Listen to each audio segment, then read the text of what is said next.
কাল যে আমার সাথে এরকম একটা ঘটনা ঘটবে আমি কিন্তু একদমই ভাবতে পারিনি। অবশ্য এটা কিন্তু আমার প্রথমবারই ছিল। কাল যেহেতু সানডে ছিল, বাবুর স্কুল বন্ধ ছিল, আমরা কিন্তু একটু বেরিয়েছিলাম ঘুরতে যাওয়ার জন্য। যেহেতু প্রত্যেকটা দিনই বাবু স্কুলে যায়, পড়াশোনা নিয়ে ব্যস্ত থাকে, তো চেষ্টা করি সানডেটা অ্যাটলিস্ট ওকে নিয়ে একটু বেরানোর জন্য। কিন্তু আবার প্রত্যেক সানডেও হয়ে ওঠে না, জানো তো, কারণ প্রত্যেক সানডে না কিছু একটা সমস্যা থাকে, বেরানো হয় না।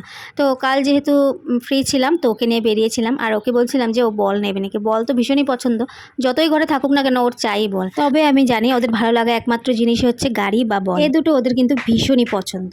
তো আমরা কেনাকাটা করে চলে এসেছি শ্রীভূমি কলেজের উল্টো দিকে যে ফুচকার দোকানটা আছে, বিশাল ফুচকা।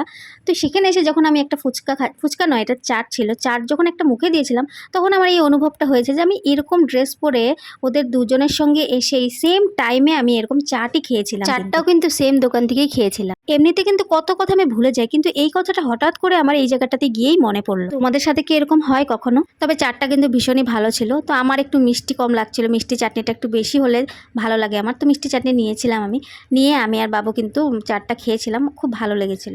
যেহেতু অনেক দিন পর বাইরে এরকম স্ট্রিট ফুড খাচ্ছি, স্ট্রিট ফুড খেতে আমার ভীষণই ভালো লাগে, কারণ তুমি হেঁটে হেঁটে বিভিন্ন ধরনের খাবার এক জায়গাতে পেয়ে যাও। চাট খেয়ে খেয়েছিলাম একটা আমুলের কুলফি। এরই মধ্যে কিন্তু আমার স্লিং ব্যাগটাও ছিঁড়ে গেছিলো, তার জন্য আমি অন্য ব্যাগের মধ্যে আমার ব্যাগটা ঢুকিয়ে নিয়েছি, কোনো ভিডিও শ্যুট করা হয়নি।